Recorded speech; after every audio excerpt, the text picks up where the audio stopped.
Thanks for pushing play on this episode. Today, we dive deep into the concept of parent-led health with Hollie Bigham. She's a former ER nurse turned functional nutritionist. Hollie shares her fascinating journey from being in conventional medicine to now advocating for natural health practices. She has made it her mission to empower parents to take charge of their family's well-being. This conversation made me think back to when I was just starting to make some of these changes for our family. I didn't know to call it parent-led health, but that's really what I wanted. Learning to use food and natural remedies to support my kids' health and development, and especially learning just to trust my intuition, were not easy. Hollie helps give us confidence as parents to be the primary health advocates for our kids. Welcome to the Daily Wellness Podcast. I'm your host, Melissa Meredith. I've led my family on a transformative health journey for over a decade, and now I help other families do the same. This is a place where busy moms can learn about healthy living. I hope that what you learn here helps you feel empowered to take the next step in your family's health journey.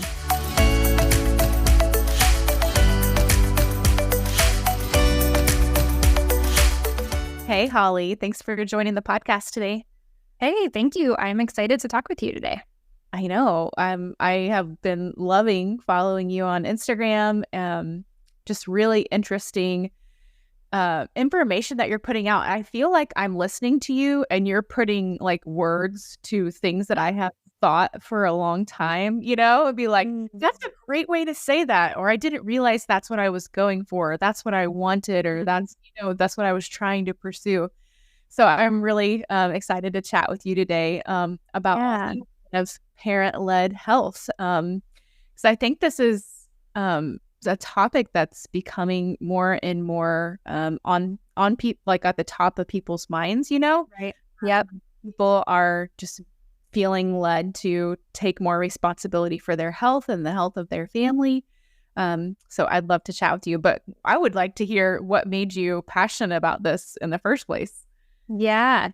Well, first, I am so glad you said that about like me having like saying the words that you've been thinking about, because that's my goal. Like, I think so many parents have this understanding or this desire to really be taking charge of their family's health and leading it, but they just haven't probably put the words to it. And I've thought so much about this and talked to so many people, whether it's patients or colleagues or interviews or my family, right? And so I've thought through so much of like, what are the words that people are looking for? Like, what does resonate with people? So I love that you said that. Yeah. Good. Yes, for sure. So parent-led health. So I got, kind of a long story, but I'm going to shorten it for you. So I was an emergency room nurse for about 12 years. Did all the very conventional, like normal Western medical training. Worked in ERs all over the country. I did travel nursing. I went all over. So I was very like medical minded. We saw there's a lot of parents that would come into the hospital who had their own ways of wanting to do things, or they were questioning what we were doing. And to be honest, like shamefully, I kind of went along with everyone else and, oh my goodness, they're asking more questions, or, they didn't give Tylenol. What an idiot. Right. And it was only when I started having my kids that I realized, I am actually my kid's advocate. I have to be the one to stand up for my child. And if I don't feel like that makes sense, or that that's appropriate, or that's not just it's maybe not the best way to go, then I have to speak up for them, right? And I realized, wow, okay, I definitely did a disservice to those people. I wasn't openly mocking them, but I was not affirming those parents in saying, thank you, that's a great question. Let's talk through this. And maybe you're right, maybe I'm wrong, right? Like, let's have a discussion and figure out what's best for your kid.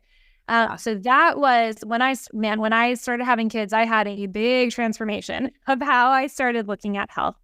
I also had my own health issue. My first daughter, when she was born, wound up being in the NICU on life support for a few weeks. And I was able to kind of be strong during that. But as soon as she came home, I had a major crash where I had my own health issues. I started going blind. My hands stopped working.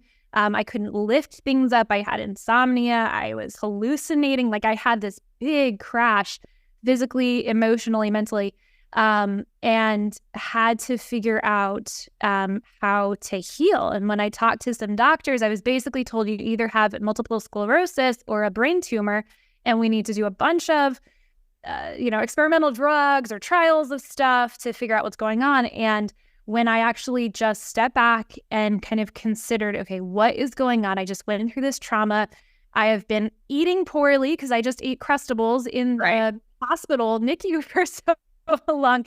What could this have been? And I changed my health and completely healed within a pretty short time frame. So that, again, was the beginning of me realizing, okay, I need to advocate for my kids. And there is a way that's so different from the medical system. And we can just do it at home, right? We don't really need to be engaging in things that don't really make sense for the situation. So, right. I'm sorry you had to go through that. I know that's really stressful, both for your kiddo and then what happened to you. Yeah. But I'm sure that was really like a great place for you to start to get in touch with your own intuition, right? About your own health and kind of stuff. Yeah. So at what point in like your nursing career did you start having kids? Where of those 12 years, what point did you have kiddos in there? Yeah, so that was about 10 years in. Okay. I went back to school quickly after my daughter was born, and then after I went through that health situation, went back to school to study functional health, and then kind of started a little business on the side while I was still working in the emergency department, and then I quit a couple years after to really just fully go into natural health. So your own journey, of course, and the things that you learned for your own health. And then was it just really the functional practitioner training that helped you to learn more about this? Yeah, that's a great question. So that was a place, it was a good jumping off point, right? Mm-hmm. I learned, I learned anatomy and physiology again in a way that was completely different from what I've learned in school. Wow. And yeah. So it was really mostly, I learned a lot of really good information. I learned how to do a functional assessment, how to look at the eyes and see what they're telling us about the body and the nails and the skin. And if you poke on the belly, what is it saying, right? Like I learned really good info. But one of the biggest things was just my mindset shift where I realized, wow, nearly everything that I learned in nursing school and in my 10 plus years in the emergency department as a nurse is skewed. I wouldn't say false, but it's skewed. I learned it with a different kind of understanding. So my training in functional health really helped me that was like the springboard kind of place where I then was just like, okay, now I have to study so much more. So I got different certifications. I studied under people. I did kind of like I made up clinical hours under doctors and nurse practitioners and people that I felt like were really doing really good healthcare. And so I learned a lot from there. And then honestly, I experiment all the time. I experiment on myself, on my children, because all of it's experimentation.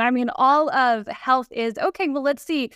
Does your body want this nutrient right now? Let's watch the symptoms and find out, right? So a lot of what I do is also teaching parents how to safely and appropriately and educatedly experiment on their own kids to see what is helpful. So the initial education I got was great, but then it just kind of brought me into a whole new world of seeing the world differently, seeing the body and health differently. I'm still constantly learning and researching and studying. It's fun. I'm curious, what do you mean by you felt like your time as a nurse or studying to be a nurse was really skewed? What skewed towards what? Yeah. Well, probably the main thing is just in how we looking at the body as a problematic situation, right? Rather than looking at the body as something that can heal itself when it's supplied with what it needs. So I believe now that if we are supplying the body with the good, the animal fats and the proteins and the quality salt and the exposure to nature and all of these things that we need now, when we supply the body with these things, we can heal. Our bodies were beautifully created to be able to regenerate, cleanse, build, and heal. But my understanding from the nursing standpoint was it was the pathophysiology, right? Pathophysiology, the disease, what causes diseases, what can we do to intercept the disease process, rather than how can we foundationally support the body to heal. So I wouldn't say, I learned the anatomical positions and that was correct, right? I learned what organs actually do and that was correct. But the way to view the body either as a problem that we need man-made solutions to solve, or as a beautiful, intricate being that can heal itself when it's applied with what it needs, that was the main difference that I saw there. So it's a totally different approach. Yeah, completely. Yeah, and again, I'm not saying that it was false. I think there's a lot of times when people are like, oh, that's a lie, right? There's a lie that's being told by one side and truth on another. It's just the approach. So if you truly do want to use medication and procedures and if you want to go the pharma route, that is the way to go, right? That's the understanding that those practitioners should have. But if you don't want to go that route, which is how I go forward now, then we do need to see the body differently. We need to not be afraid of germs. We need to rather build up our terrain in our bodies so that the terrain of our guts and our skin and everything is healthy, so that we don't need to go down the route of just trying to kill things, right? Little microbes and things. So yeah, it's a big topic. Yeah. I love it. I love it too. I think that's a good place to kind of jump into what you're doing now. You're really helping families come to a place where they can have family or parent-led health in their homes. So maybe you should start with explaining what that is. Yeah, thanks. So parent-led health, I honestly just this term just hit me and I Googled it really quick and nobody was using this term. I was like, wow, how is nobody using parent-led health? Because there's physician-led health, there's naturally led health, there's these different words. But parent-led health is what I see. It's a movement I am starting right now. It's how I think that healthcare should go forward. So rather than your health being led by your nutritionist, which I'm a functional nutritionist, I think we give great info, but rather than a nutritionist, rather than a chiropractor, an acupuncturist, a doctor, pediatrician, whoever, it should be the parents who are leading the health. And what I mean by that is we should be making decisions for our kids. We should be the ones who are researching and who are learning how to really provide good health, rather than just being told what to do and then following that, right? So we need to be the ones who are leading it, because truthfully, pretty much all of the advances in healing for kids have been spurred on by parents. So breakthroughs in autism, breakthroughs in injuries from toxicity, breakthroughs in gut issues have really been seizures. There's so many things where the breakthroughs have been spurred on by parents. And so that's what we need to be doing. We need to be able to see our kid, know how to assess them, not be afraid when something happens, right? My son fell off the jungle gym that we have here a few days ago, or a couple weeks ago. And he hit his head and he was gushing blood over here. And I was an ER nurse. I know how to take care of that thing, right? And so I did that, but then also put on some good probiotics and helped, gave him some nutrients that are going to help support his brain and reduce inflammation, help scar tissue and stuff. And he was fine. And then we went to church the next day, and his Sunday school teacher was like, "Oh, what happened? Did you have to go to the hospital?" And his response, which I loved, was, "I don't have to go to the hospital. My mom takes care of me." And I was like, yes, this is exactly what I'm going for, right? So what I'm trying to empower parents with is you don't have to freak out.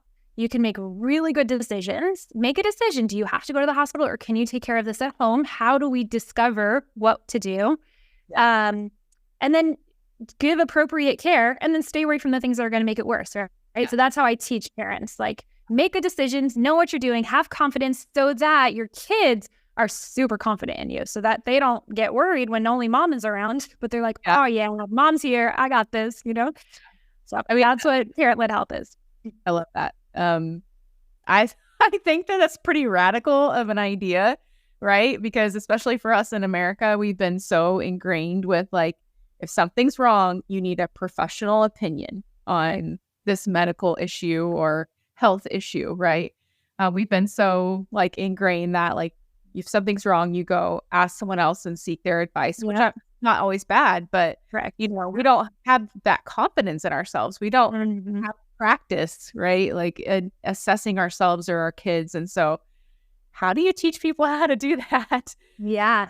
Yeah. I mean, it really is taking back what we knew generations ago, right? I was just thinking about this recently. We kind of just came out of this really weird time where several generations ago, grandma, ma, great grandma, they all knew what to do, right? They would go outside and get their poultice things and make tinctures, and they knew exactly what to do. And then there were several generations where it got very medically led, right? So then kind of what you're saying, oh, we need to go to the professional. We should not trust ourselves. We have no idea. We didn't go to school for this. We don't know what to do, right? And that was the last several generations that we're now coming out of. So I feel like this is an amazing time. I'm so excited to be able to talk to parents at this time because I feel like so many parents are now in this kind of this place, whether it's about education or health or whatever. I need to do better. I'm not just going to trust the system that's been in place, right? But I need to do better for my kids. So this is I feel like there's so many people who are pursuing this already. And so what I do to teach this is, I think it's I'm so thankful that I had the ER background. I'm very thankful that I went to school, that I had all that training, because it does make me in a place where I'm like, I don't care about blood. I don't care about this or the, oh, I know what to do. So what I'm doing now is teaching parents, you don't have to go to nursing school. You don't have to go and work for a decade in the hospital. You can assess your kid. So I have training videos that I created, and this is how you poke on a belly to know if there's appendicitis, or to know, this is how you assess the body, because truthfully, we know our kids best. We know our kids way better than anybody else, right? If I poke on my kid's belly when they're having belly pain, they're going to have a different, it's going to be a different way that they respond to that than if I took them to a hospital and there's a doctor that they have never seen before, or a nurse or some sweet person who they've never seen before. They're going to respond differently, right? So if we as parents who are our kids' safe place and who are our kids' best cheerleaders, if we can be assessing them well, we're going to get really good, accurate information. And that's going to help us to know exactly how to help our kids.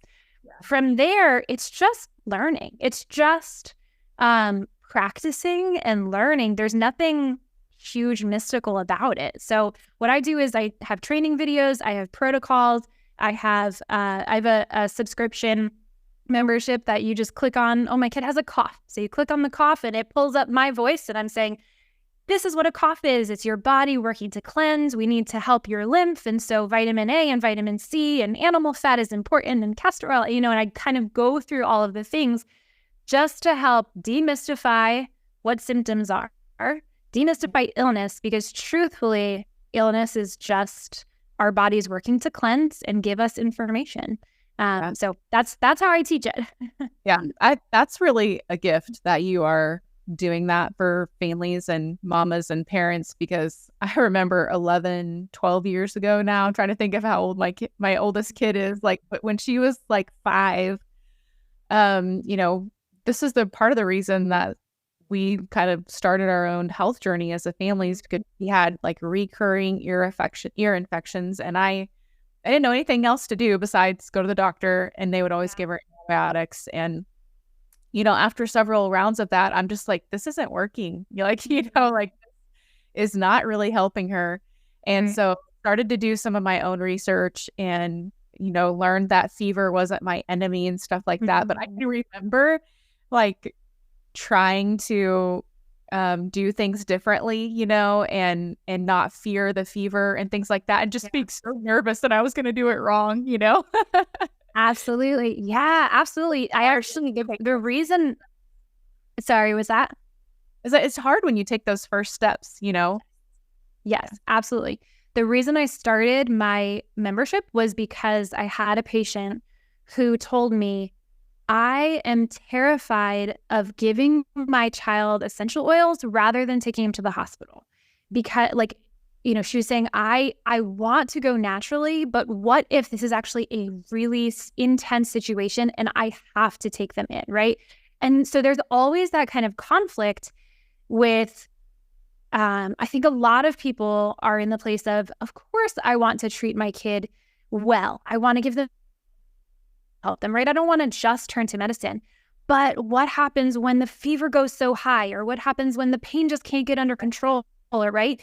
And so that understanding of how the body actually works, that symptoms, like you said, a fever is not our enemy, right? It's just an indication that we probably need some more calcium and fat and pituitary support and gelatinous substances in our bodies. Like, it's just an indication that we need extra support. And so rather than, if we are really working not just to mask symptoms, but to foundationally support the body, we're going to see symptoms subside. And we're going to see that big, scary need to do something emergently subside often, not all the time, right? There is absolutely a time and a place, a time that you need to seek help, for sure. That happens. But for the majority of the time, if we are working foundationally, like you said, with the ear, right? If we're not just trying to only look at the ear, but what is the whole body doing? Why is this happening? Then yeah, it's so powerful. It's amazing. Yeah. I have so many stories of things that I'm like, wow, that was healed. Wow. Especially in my earlier years of doing natural health, seeing like, oh, I learned this, but it actually worked. That is so cool, What about, can we go through a couple examples of, maybe common childhood illnesses or something like that, and kind of talk through how you would think through them, like as a parent? Okay. Yeah, absolutely. What about, we haven't talked about allergies at all. What about a kid who has seasonal allergies, maybe that triggers some asthma and things like that? What would be your first thoughts about that? Mm-hmm. Okay. So my first thoughts would be, we need to be supporting the liver, the gallbladder, and the intestine lining. So that's when it comes to allergies, right? We're always dealing with those things. So if there is something like asthma, then of course we need to then be supporting the lungs, the bronchioles. We need to be doing things that are going to help with dilating those so that they're not so tight. But first, any kind of allergies, we're going to be looking at the liver and how it is processing toxins out through the gallbladder and out through the stool, and then the gut lining.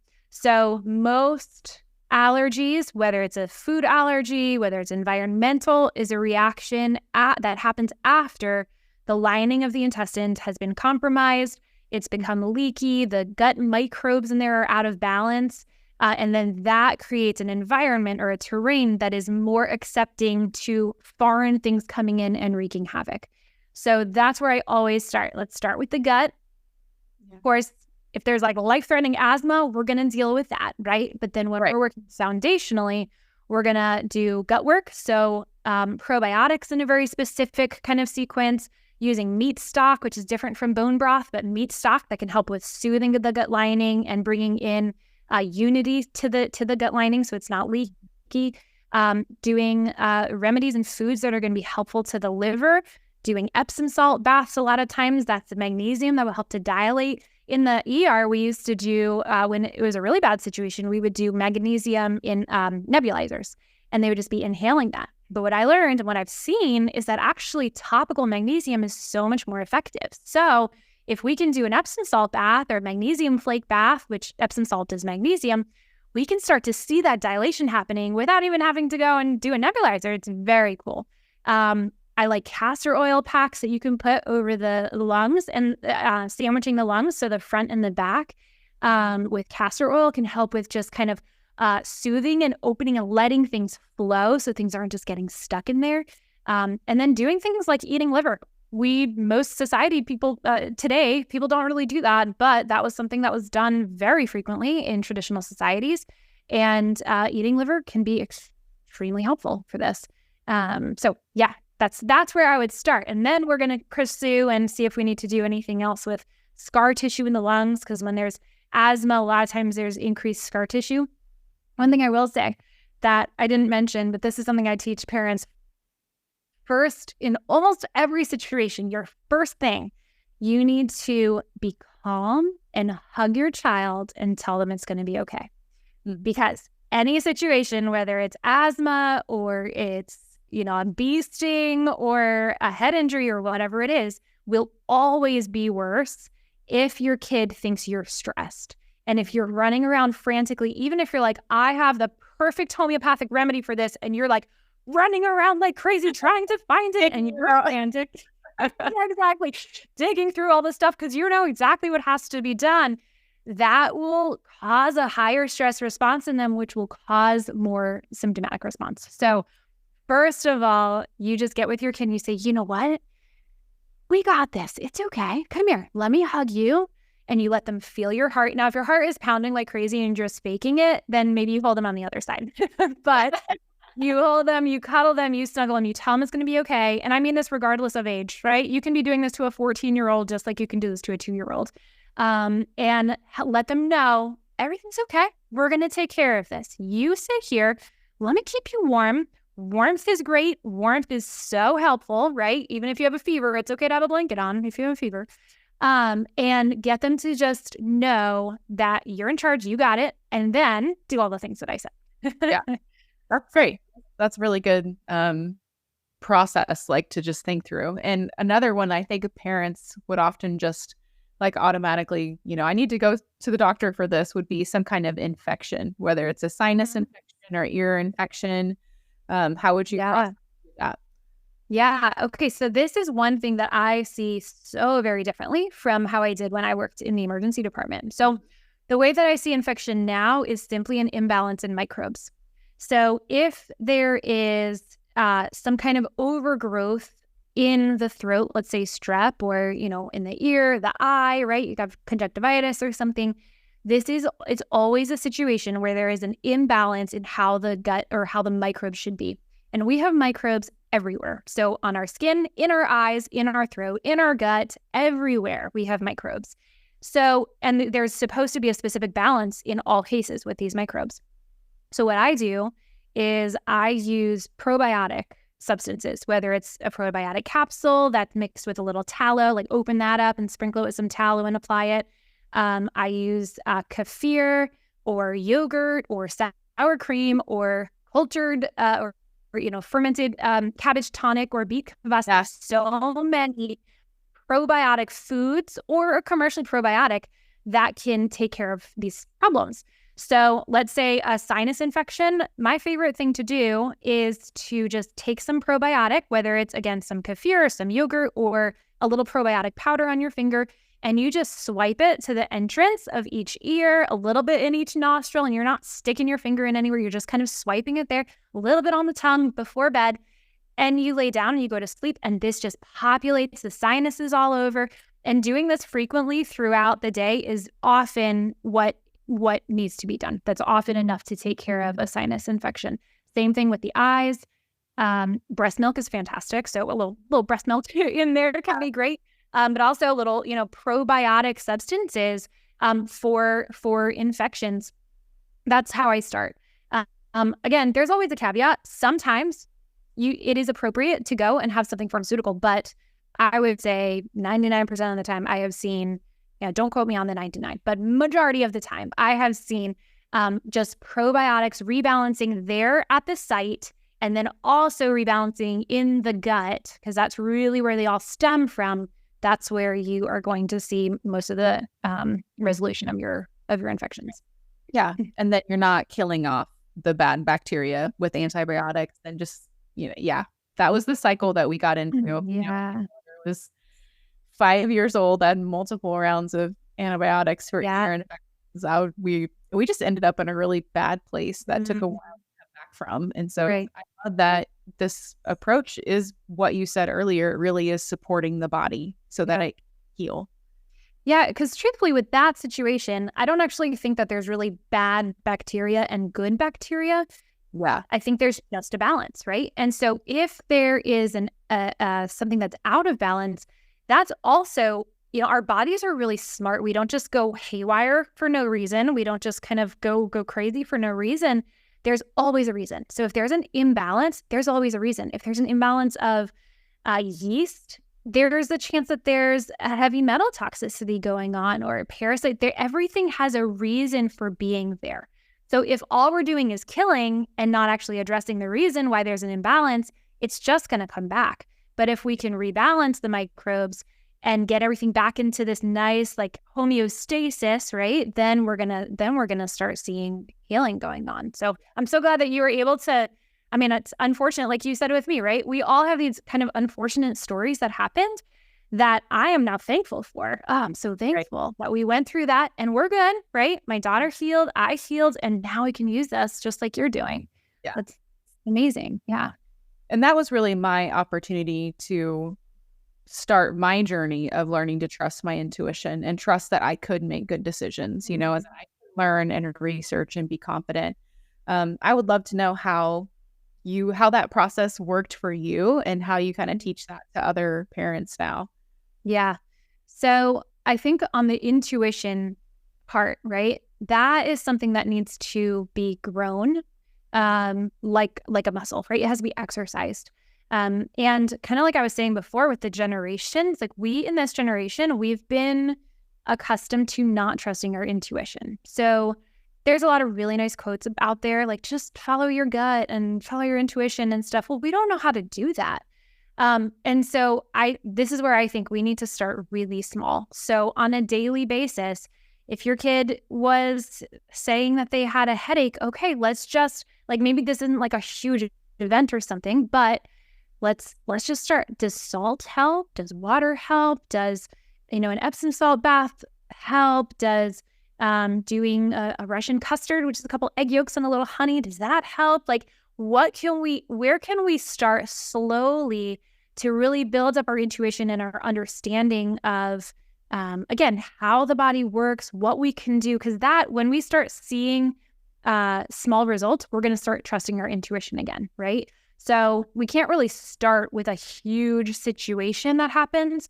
But that's where a lot of the training videos and things that I have on the membership that's where we start. It's like, okay, let's just learn to step back, analyze, let yourself start just kind of getting your juices flowing, your brain juices flowing of what could this be, right? And just learning to understand and go slowly.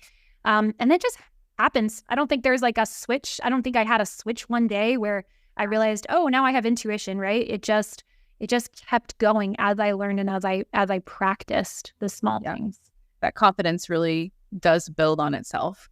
Yeah, absolutely. I think it's really beautiful what you're doing too, creating a community of people that all kind of want to do this together and learn and grow in this together. Because I know, like, I keep talking about my story, but I was just bringing up so many memories. Like when I was, at the beginning of my own health journey with my kids and everything, I felt like I would try to take little steps and then I would kind of get squashed. When I did go to the doctor and ask questions, and they would make me feel silly for asking questions, or other people would question me and I didn't really have good answers. You know what I mean? And so having that community support around you where you can get feedback and be like, okay, I'm not the only one. That would have been so helpful. Absolutely. Oh, it's crucial. Absolutely. I mean, part of what I teach is we need to have the knowledge and the tools. We need to have so like learn the understanding, have the tools on hand, know what you need to have, whether it's herbs or food or whatever it is. And then you need the community, because like that's the triad. You need to have all of those. Because we were not ever made to be working in isolation. And a lot of people, unfortunately, are told by their sister or their mom or their spouse that you know what, you don't know enough to do this. I've had so many patients that were told that. Or, you need to, okay, you've gone through what you have to move on. You have to call somebody. Again, sometimes that's appropriate, but for the most part, that's based in fear. That's based in fear and a lack of understanding. And so if we have the people around us who can be just saying like, even if it's just like, hey, good job, right? That's it. Like, you don't have to be like, yeah, you got, I don't, just any kind of encouragement is going to be so helpful to take the place of the people who are the naysayers. We don't need that. We don't need the naysayers. That's not helpful. The community also can tell you and be a good sounding board for you to know, do you need to go to the hospital, right? It doesn't only have to be like a rah for home health, but it can also be a really good place to make sound decisions that are not based in fear. So that is also what I'm working to create, a place where people can come and not have fear, right? And actually, my community that I have a free community, which is not on social media, because I purposely took it off of social media, because that's where there's a lot of fear mongering. There's a lot of, people who are just coming on to comment what a horrible mom you are that you put. A lot of censoring too. Yeah. What's that? A lot of censoring too. A lot of censoring. I've been taken off and then put back and taken off. And so the community aspect is so important to have a place where there are people who are not fearful. It's really good to have a place where there's people who kind of in your same knowledge level, right? And then people who are above you that you can be learning from and asking for their help. And then people below you too, who you can be like, hey, I was just there. I know you got this. It's okay, right? So that's an important thing with the community as well. So just the different levels of people in there with different amounts of experience, people who are not based in fear, and none of those, the trolls like don't need to be there. Yeah. So fun. A lot of the examples we talked about were really kind of symptom-based things and how we would process through that. But would you say that parent-led health is kind of just a thing you do when your kids are sick? Or is this kind of a mindset you have all the time? And what does that look like? Yeah, thanks. That's a great question. I appreciate that. So, yes, no, of course. This is a lifestyle, right? This is a whole lifestyle, because it all goes along with, again, that terrain, the microbes, the intestines, the liver. You really can't just in a short, my kid's sick, so now in this 24 hours, I'm going to do all the liver support I can. Like, you can see resolution in your symptoms, but if you haven't been setting the stage on a regular daily basis, you're not going to see lasting results. So as far as if you don't want to just be chasing symptoms, if you don't want to just be constantly having sick kids and constantly having to go to your remedy closet, then always nurse mom. What's that? Always the nurse mom. Yeah, exactly. That's no fun, right? You're going to have to stay home from all the things. It's no fun.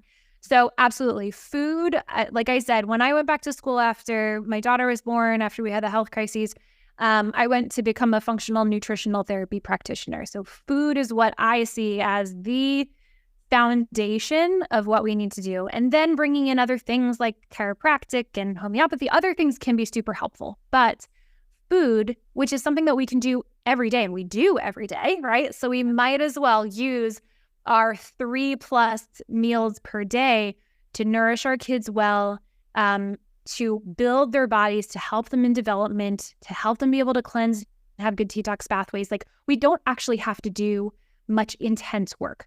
There's a few things, like with my kids, we're not doing weird therapies and detoxes all the time. We're not at all. We're just eating food that's real food, properly prepared, appropriate for their developmental stage, which is a lot of meat, a lot of fat, a lot of cooked veggies, a lot of things that are properly prepared, so that we're able to digest and absorb and utilize those nutrients. So when we do that, when we start with that, when we have good sleep habits, when we have very little screen time, a lot of outside time, truthfully, it's very rare that my kids get sick. For me, it's more injuries, because we live on a little homestead and they're outside all the time, and it's more the injury prone thing.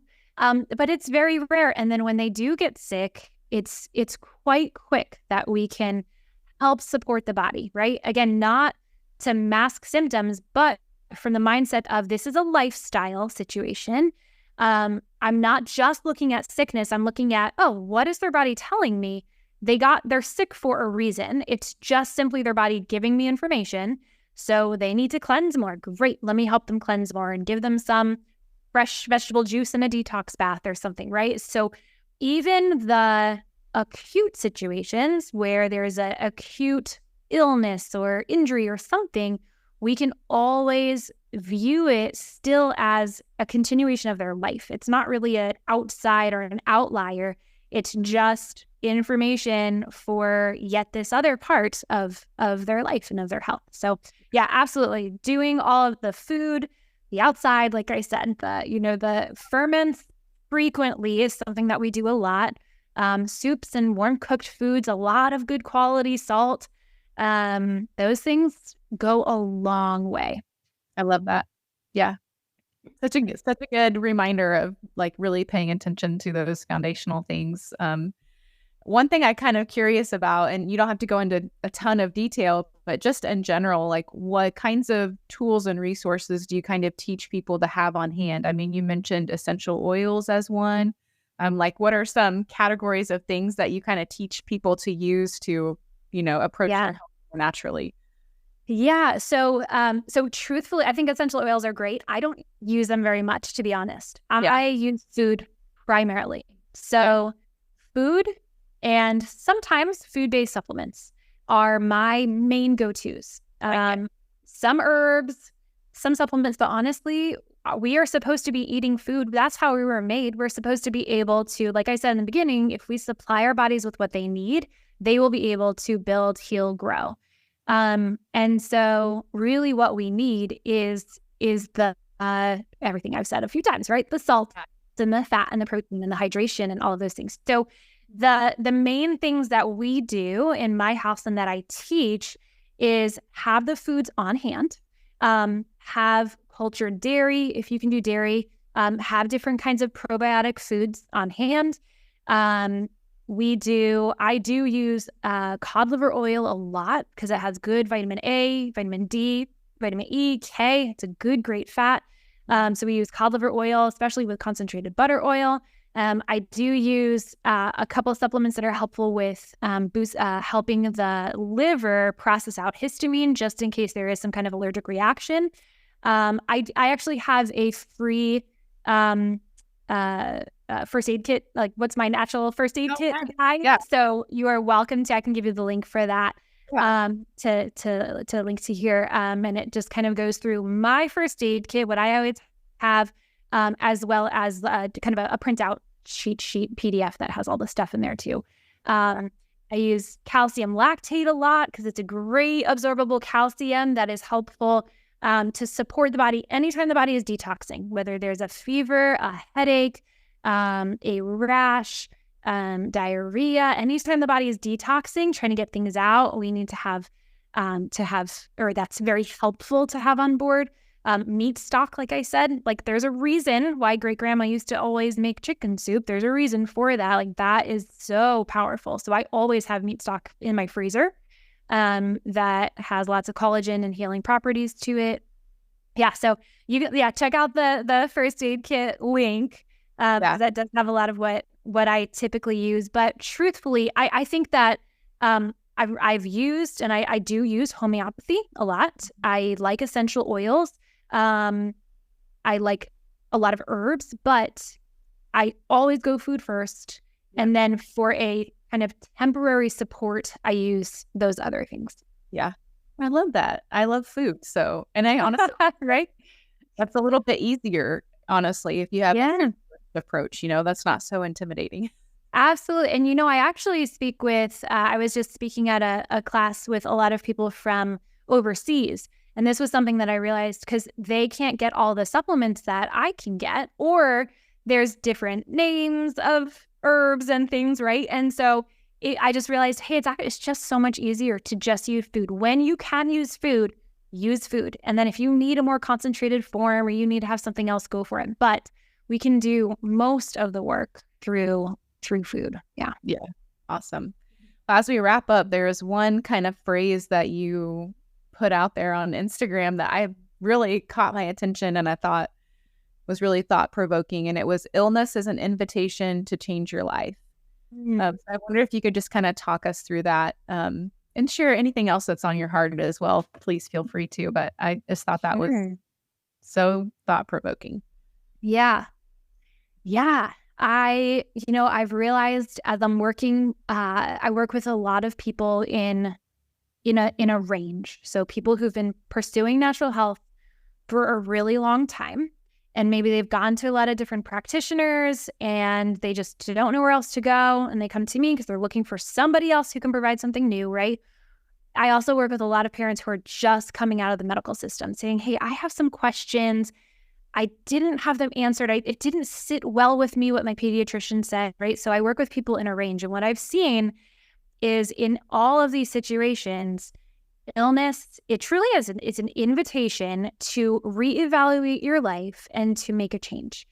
When I think about it in that way, truthfully, I have very little fear of illness because illness really is just the way that the body tells us that it needs support, right? It's just the way that the body is cleansing, that it's working to build. And so if we view illness as a way to change, to reevaluate and see where we need to change, it's so helpful. So even for the people who have been pursuing natural health for a really long time and you're not quite seeing the changes that you want to see, there is still an opportunity for you to change and just sit back and reevaluate, right?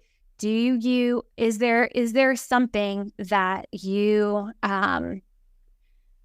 that fills you with peace when you think about it? Is there something that you have been longing for, something that just has not happened for you yet that you can make some kind of change, right? Some kind of pivot. There's always something else that we can do. And I'm not talking about like a big, huge therapy, again, a big detox or anti-parasitic something, but there's always little pivots that we can make that can just provide us with a little more clarity, a little more peace. That's how I think of it. Illness is, I think it's fantastic. My kids actually celebrate, like when they have a rash, they say, look, Mama, I have a rash, because they know that I get excited about, great, your body is doing something. Now what do we need to change? What can we do differently? Or what do we need to continue? I just said they're like little detectives now. They're like, this is an opportunity for me to learn something. Yeah. Absolutely. And I think parents should be detectives. And so then we should be instilling this in our kids, right? If we don't want to just have more generations of people who are clueless about how to help themselves, then we need to make our kids into little investigators.